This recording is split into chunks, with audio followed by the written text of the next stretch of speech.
kita ketemu lagi ya di Items Informasi ke teman-teman milenial hanya di Mata Milenial Indonesia TV, matanya Indonesia. Pastinya bersama aku Putri Andrana yang akan menyajikan informasi-informasi yang pastinya menarik dan edukatif selama kurang lebih 30 menit ke depan.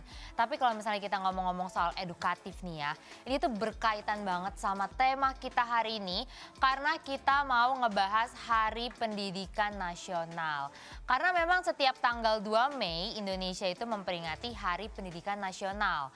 Penetapan tersebut itu berdasarkan surat keputusan Presiden Republik Indonesia nomor 316 tahun 1959 pada 16 Desember 1959. Hardiknas itu selalu dirayakan dengan upacara yang diikuti tenaga pendidik dan juga siswa, seminar dan juga berbagai macam perlombaan, serta pergerakan nasional di bidang pendidikan sendiri tidak lepas dari sosok sang pejuang Ki Hajar Dewantara. Nah, cuma di sini yang jadi pertanyaan, gimana sih sejarah awal dari peringatan Hardiknas? Teman-teman semua tahu nggak nih? Jadi buat yang belum tahu, Hardiknas itu pertama kali ditetapkan pada 1959 oleh Bapak Presiden kita saat itu, yaitu Insinyur Soekarno melalui keputusannya yang telah disebutkan di awal tadi ya. Terus kenapa dipilih di bulan Mei? Karena sang tokoh pendidikan itu lahir pada tanggal 2 Mei 1889. Maka dari itu dipilih bulan Mei untuk kita merayakan Hari Pendidikan Nasional. Nah, tokoh tersebut seorang pria yang memiliki nama asli Raden Mas Suwardi Suryaningrat ini berasal dari keturunan Keraton Yogyakarta. Beliau juga berasal dari keluarga bangsawan dan berkesempatan untuk mengenyam pendidikan formal di Europes Lageres School. Kemudian dilanjutkan studi ke Stovia, tapi karena kondisi kesehatan yang tidak mendukung, akhirnya beliau terpaksa tidak menamatkan pendidikannya. Terus kalau misalnya kita kutip dari buku Ki Hajar Dewantara ya, pemikiran dan perjuangannya itu telah diterbitkan oleh Kemendikbud. Beliau kemudian bekerja sebagai penulis dan wartawan di beberapa surat kabar seperti Sudio Tomo, Miden Java, The Express, Utusan Hindia, Kaum Muda, Cahaya Timur, dan Pusara. Selain itu, beliau juga aktif sebagai seksi propaganda di organisasi Budi Utomo. Tujuannya adalah untuk menyadarkan masyarakat Indonesia, khususnya masyarakat Jawa ya, mengenai pentingnya persatuan dan juga kesatuan. Lewat tulisan-tulisannya, ia banyak mengkritik pemerintah Belanda yang hanya membolehkan orang kaya dan keturunan Belanda bersekolah. Alhasil, ia dan dua rekannya, yaitu Dues Dekker dan Cipto Mangunkusumo diasingkan ke Belanda pada tahun 1913. Meskipun hidupnya dalam pengasingan, tapi api semangat dalam diri Ki Hajar Dewantara tidak pernah padam. Beliau belajar ilmu pendidikan hingga memperoleh ijazah Europes Akte. Dan kemudian selang 6 tahun setelahnya, tepatnya pada tanggal 6 September 1919, ia dipulangkan ke Indonesia dan membentuk Lembaga Pendidikan Taman Siswa. Nah, dari Lembaga Pendidikan Taman Siswa tersebut, ia juga bikin semboyan, yaitu Ingarsa Sungtulada, Ingmadya Mangunkarsa Tutwuri Handayani. Buat yang belum tahu artinya apa, jadi artinya itu di depan guru harus memberi contoh yang baik, di tengah-tengah siswa harus menciptakan ide dan prakarsa, dan di belakang siswa harus bisa memberi dorongan dan arahan. Dan kemudian berkat jasanya di bidang politik dan pendidikan, beliau akhirnya diangkat sebagai Menteri Pengajaran dalam Kabinet Presidensil. Kemudian pada tanggal 26 April 1959, sang pahlawan pendidikan itu menghembuskan nafas terakhir di Yogyakarta. Jadi begitulah teman-teman kurang lebih ya sejarah panjang dari Hari Pendidikan Nasional. Jadi sebenarnya dari ceritaku tadi, aku bisa nyimpulin sih, tujuan dari adanya Hari Pendidikan Nasional memang selain memberitahu kita apa saja sejarah pendidikan Indonesia, tapi juga mungkin sebenarnya tujuannya adalah mendorong pihak-pihak tertentu, mungkin seperti pemerintah atau pihak-pihak yang punya kewenangan untuk terus melanjutkan perjuangan si Ki Hajar Dewantara tadi. Itu menurut aku bisa kelihatan dari sistem pendidikan Indonesia dari tahun ke tahun itu makin berkembang. Mungkin yang kita tahu itu kan dulu pendidikan mahal ya, semua orang itu harus punya biaya yang mahal supaya dapat pendidikan yang layak. Tapi makin ke sini mungkin memang belum sempurna 100%, tapi setidaknya pemerintah terus memperbaiki fasilitas-fasilitas pendidikan. Akhirnya lahirlah sekolah-sekolah gratis gitu ya, kayak sekolah negeri. Tapi mungkin memang setahu aku belum seluruh wilayah Indonesia secara merata gratis ya. Tapi setidaknya pemerintah bisa menyediakan fasilitas pendidikan dengan biaya yang lebih murah dibandingkan dulu.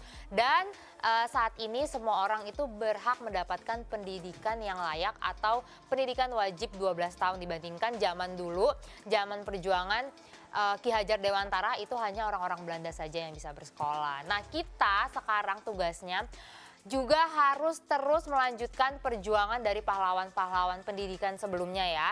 Dengan cara apa? Dengan cara kita mengejar pendidikan setinggi mungkin, mengejar cita-cita kita dan juga membantu orang-orang di lingkungan kita yang mungkin ada kesulitan pendidikan. Jadi gitu ya teman-teman, ini sebenarnya kalau ngomongin soal Hari Pendidikan itu masih banyak banget yang mau aku share ya kan. Nih di segmen selanjutnya aku bakal share siapa aja sih tokoh pendidikan di Indonesia. Jadi buat teman-teman yang pengen tahu, jangan kemana-mana, tetap di Items, informasi ke teman-teman milenial.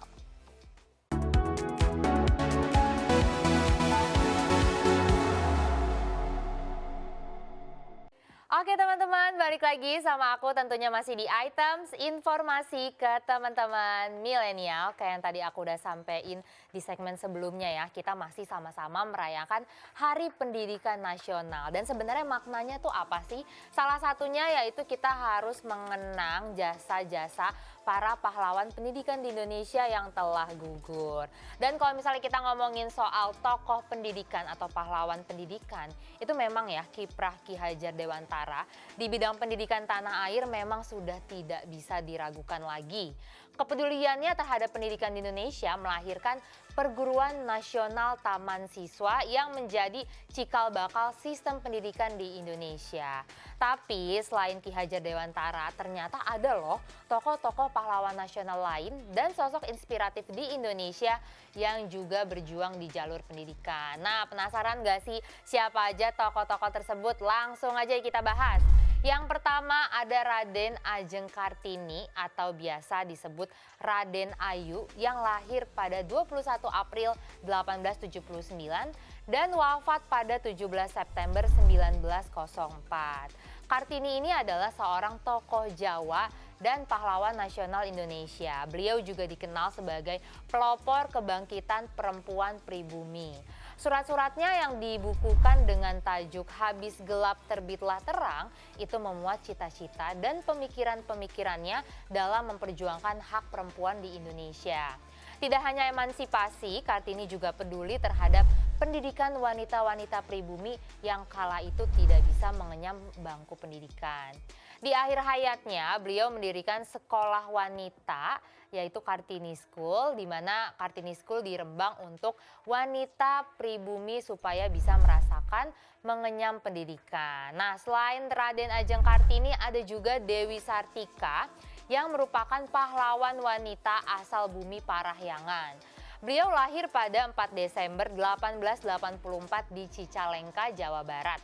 Selain Kartini, Dewi Sartika adalah tokoh pahlawan wanita yang memperjuangkan hak wanita khususnya di bidang pendidikan. Komitmen beliau dibuktikan dengan mendirikan sekolah istri di Pendopo, Kabupaten Bandung pada tahun 1904. Kemudian tahun 1910 sekolah itu berubah nama menjadi Sekolah Kautamaan Istri dan direlokasi ke Jalan Cigurian di Kabupaten Bandung. Kemudian pada tahun 1912 sudah ada 9 sekolah yang tersebar di seluruh Jawa Barat dan kemudian berkembang menjadi 1 sekolah tiap kota maupun kabupaten pada tahun 1920. Terus selanjutnya ada tokoh lainnya yaitu Kiai Haji Hashim atau nama lengkapnya itu Hashim Asyari. Ia adalah ulama dan pahlawan nasional yang lahir pada 14 Februari 1871. Hashim Asyari merupakan pemrakarsa dari berdirinya salah satu organisasi massa Islam terbesar di Indonesia, yaitu Nahdlatul Ulama atau disingkat NU. Bisa dibilang beliau cukup peduli dengan pendidikan, terutama pendidikan umat muslim.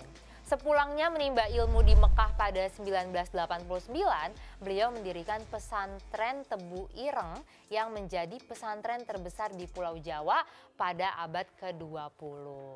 Terus selanjutnya ada juga Rohana Kudus yang ditetapkan Presiden Joko Widodo sebagai pahlawan nasional pada 2019 silam. Wanita yang lahir pada 20 Desember 1884 di Agam, Sumatera Barat ini adalah seorang pers wanita yang peduli dengan dunia pendidikan bagi wanita. Dan pada tahun 1896, Rohana yang baru berusia 12 tahun telah mengajarkan membaca dan menulis, khususnya huruf Arab dan Latin ya, kepada teman-teman perempuan sekampungnya. Ia lalu mendirikan sekolah gadis di Kota Gedang pada tahun 1905. Kemudian pada 11 Februari 1911, ia memimpin perkumpulan wanita Minangkabau yang diberi nama Kabar Wanita Kerajinan Amai Setia yang kemudian dijadikan nama sekolahnya. Nah, terus selanjutnya nih, kayaknya ini semuanya harusnya tahu sih ya. Siapa sih yang nggak tahu Seto Mulyadi atau biasa dipanggil Kak Seto. Jadi beliau itu salah satu sosok yang lahir di Klaten pada tanggal 28 Agustus tahun 1951. Kak Seto pertama kali memulai karir sebagai guru sejak 4 April 1970. Kala itu Kak Seto diangkat menjadi guru pendidikan anak usia dini atau PAUD dan mendampingi Pak Kasur di PAUD, Kebun Kanak-Kanak Situ Lembang di Jakarta Pusat. Lalu pada tahun 2007 Kak Seto mendirikan sekolah alternatif yang bernama Homeschooling Kak Seto atau disingkat HSKS yang merupakan lembaga pendidikan alternatif sebagai salah satu solusi pendidikan bagi anak-anak Indonesia. Selain itu, kiprahnya di dunia pendidikan dan perlindungan hak anak membuat Kak Seto makin diakui di tingkat nasional dan internasional. Lewat berbagai penghargaan yang diterimanya, diantaranya dari Sekjen PBB Jafir Peres de Skelar merupakan penghargaan Peace Messenger Award di New York. Selain mendapat penghargaan dan pengakuan internasional pada 1987, Kak Seto juga mendapat penghargaan dari Presiden Indonesia yaitu Orang Muda Berkarya Indonesia pada kategori pengabdian pada dunia anak-anak. Dan sejak saat itulah nama Kak Seto kian dikenal di mana-mana. Terus selanjutnya selain Kak Seto ada lagi Saur Marlina Manurung atau yang biasa dikenal dengan Butet Manurung. Ini adalah salah satu perempuan yang lahir pada tanggal 21 Februari 1972 itu. Nah, beliau adalah salah satu perempuan yang aktif sebagai perintis dan pelaku pendidikan alternatif bagi masyarakat terasing dan terpencil di Indonesia. Dan sekolah rintisan pertamanya diperuntukkan bagi orang rimba atau suku Kubu yang tinggal di sekitar Taman Nasional Bukit 12 Jambi. Di sana ia berupaya untuk memberdayakan dan mengajarkan anak di daerah terpencil seperti menulis, membaca hingga menghitung agar mampu beradaptasi dengan kehidupan di masa mendatang. Tidak hanya di Jambi, sekolah rimba juga hadir di daerah terpencil lain di Indonesia seperti Halmahera dan Flores. Bahkan ya beliau saking inspiratifnya sebagai seorang guru dan pendidik, sekolah rimba sempat diangkat ke layar lebar Indonesia. Wow, keren banget gak sih? Nah terus selanjutnya ada lagi yaitu Najila Shihab yang merupakan sosok perempuan inspiratif yang dikenal di Indonesia karena konsentrasinya di bidang pendidikan. Ia memandang bahwa pendidikan adalah kekuatan utama untuk bisa mengubah dan mempengaruhi masyarakat. Dan karena ketertarikannya di dunia pendidikan, ia mendirikan sekolah Cikal pada tahun 1999 saat mengambil gelar masternya dalam bidang psikologi. Tempat pertama sekolah itu berada di wilayah Kemang, Jakarta, dan saat ini organisasi tersebut memiliki beberapa tempat belajar, termasuk satu yang didedikasikan untuk guru. Nah itu guys, tadi sederet tokoh penting dan sosok guru inspiratif yang patut jadi teladan. Jalan mereka untuk mengabdikan diri bagi dunia pendidikan Indonesia patut diacungi jempol. Meskipun metode dan pendekatannya berbeda-beda, semuanya punya peran untuk mendukung keterbukaan dan kemudahan akses pendidikan di Indonesia. Nah, di antara tokoh-tokoh yang tadi udah aku sebutin, kira-kira menurut kalian mana sih yang paling melekat di kalian? Meskipun menurutku semuanya keren ya, masing-masing tuh punya konsentrasinya sendiri dengan cara yang berbeda. Tapi kalau aku sendiri nih, yang menurut aku paling melekat itu adalah Raden Ajeng Kartini. Mungkin karena aku perempuan kali ya, tapi maksud aku di era modern ini perjuangannya itu berasa banget. Dia kan memperjuangkan hak-hak perempuan ya, maksudnya perempuan modern itu bukan hanya harus mengurus rumah tangga, tapi bisa bekerja, bisa mengenyam pendidikan. Dan perjuangannya itu nyata kita rasakan sekarang. Karena di era saat ini udah nggak ada lagi tuh stigma perempuan harus di rumah aja, nggak boleh sekolah, harus lebih tinggi laki-laki dan segala macam itu sudah hilang di era sekarang. Makanya menurut aku perjuangannya itu berasa banget, terutama mungkin buat kita para kaum perempuan. Tapi yang lainnya itu juga nggak kalah keren, apalagi pahlawan itu bukan zaman dulu aja ya, zaman sekarang juga banyak pahlawan pendidikan tapi dengan cara yang berbeda. Nah sekarang tugas kita untuk melanjutkan perjuangannya. Intinya sih buat teman-teman yang lagi sekolah, yang lagi kerja, terus semangat untuk menggapai cita-cita. Nah teman-teman, ini buat kalian yang lagi sekolah, pengen sekolah lagi, yang kuliah pengen kuliah lagi, kalian harus banget nonton segmen selanjutnya karena aku bakal kasih tahu negara-negara mana aja sih yang memiliki kualitas pendidikan terbaik di dunia. Jadi buat teman-teman yang kepo, jangan kemana-mana, terus saksikan Items, informasi ke teman-teman milenial.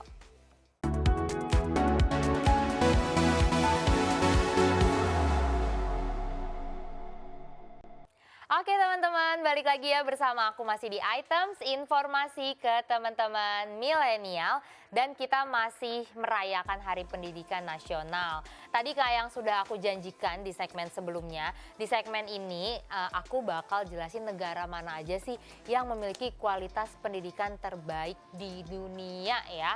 Jadi buat teman-teman yang pengen melanjutkan sekolah lagi, mungkin negara-negara yang aku sebutin ini bisa jadi option kalian buat kalian melanjutkan sekolah atau kuliah. Karena kan memang bagi generasi muda ya, memilih kualitas pendidikan terbaik itu merupakan hal yang penting. Karena pendidikan sendiri menjadi modal utama untuk menjadi seorang pemimpin di dunia. Dan kalau kita lansir dari laman Ichan Education, ini ada sejumlah negara yang memiliki kualitas pendidikan terbaik di dunia. Yang pertama ada Amerika Serikat. Ini adalah negara yang memiliki sistem pendidikan terbaik pada tahun 2021.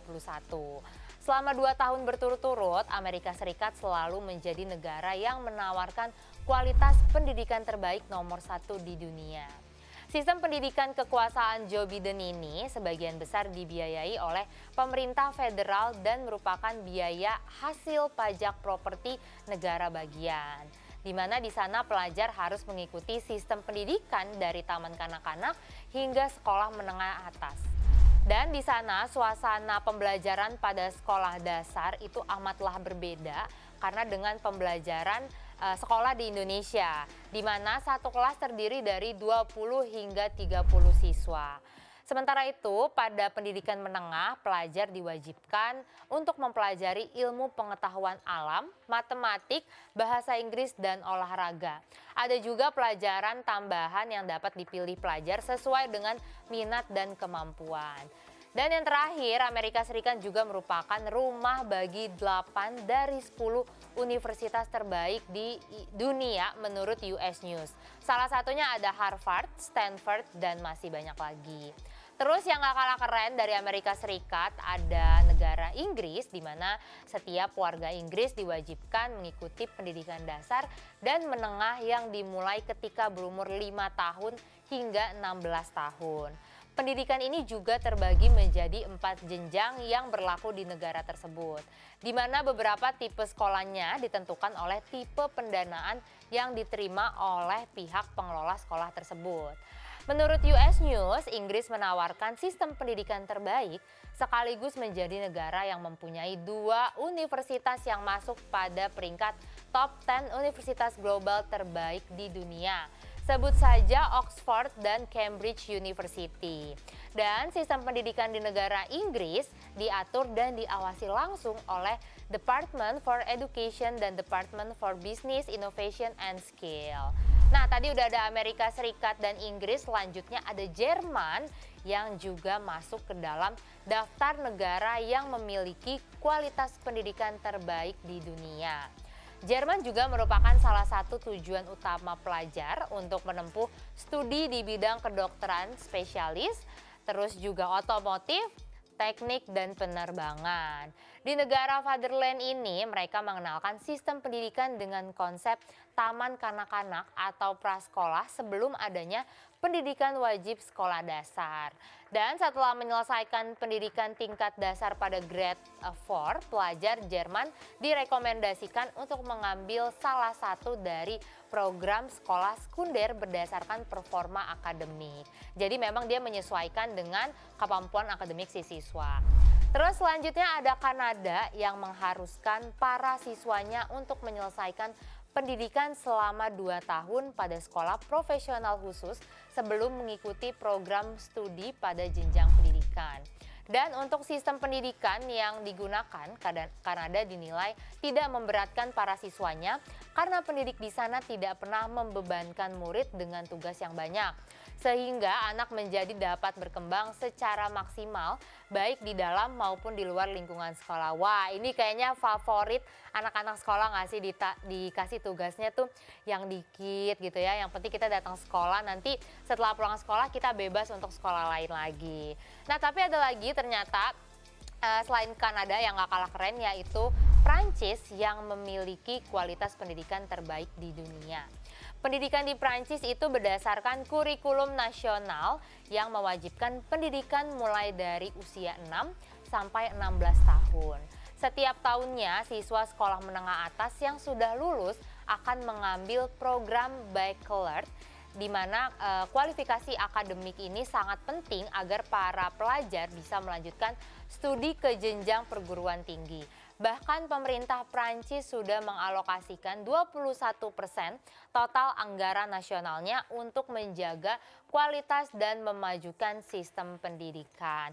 Ini sebenarnya dari negara-negara yang tadi aku jabarin, itu konsepnya kurang lebih sama ya sama Indonesia. Maksudnya masing-masing negara itu punya wajib pendidikan. Kalau di Indonesia kan kita ada wajib sekolah 12 tahun. Tapi mungkin negara-negara yang tadi aku sebutin itu mereka wajib juga tapi punya konsep yang berbeda gitu ya. Misalnya ada wajib mengambil sekolah profesional tadi, atau wajib mengambil gelar bachelor ya kan. Nah, itu sebenarnya bedanya di situ. Dan yang pembedanya lagi menurut aku adalah kurikulumnya. Jadi mungkin yang jadi penilaian sistem pendidikan setiap negara itu adalah kurikulumnya. Kayak Indonesia kan juga telah mengalami berbagai perubahan kurikulum ya. Mungkin itu salah satu usaha pemerintah untuk memperbaiki sistem pendidikan di Indonesia. Tapi kita sama-sama berdoa semoga nanti ke depannya mungkin siapa tahu ya Indonesia tuh bisa jadi salah satu negara dengan sistem pendidikan terbaik di dunia. Karena kalau kalian enggak nih, tadi negara yang aku sebutin itu kayaknya belum ada negara Asia ya. Kebanyakan itu di luar Asia. Nah, siapa tahu Indonesia bisa jadi salah satu negara Asia pertama yang memiliki sistem pendidikan terbaik di dunia. Nah, jadi buat teman-teman yang mau sekolah di luar negeri juga silakan di searching dulu kira-kira universitas mana yang bagus, jurusan mana yang cocok sama kalian supaya kalian jalani sekolahnya juga dengan enjoy. Sekali lagi aku mau ngucapin selamat Hari Pendidikan Nasional buat kita semua, buat masyarakat Indonesia. Semoga generasi Indonesia ke depannya semakin berkembang dan kualitas pendidikan di Indonesia juga semakin bagus. Mungkin itu ya teman-teman informasi yang bisa aku sampaikan di Hari Pendidikan Nasional ini. Tapi buat kalian yang pengen tahu informasi lainnya, terus saksikan Items, informasi ke teman-teman milenial hanya di Mata Milenial Indonesia TV, matanya Indonesia. Sampai ketemu.